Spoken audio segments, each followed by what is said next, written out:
Mara Clara, ika'y ako ngayon at ako'y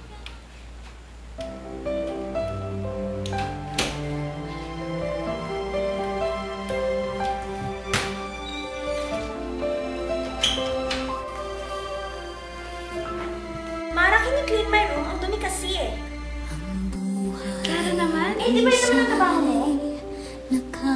Don't worry, I'll tell your boss na masipag ka. O gusto mong malaman ng ibang tao na nandito ka. O sige, Clara. Nililisin ko na yung kwarto mo.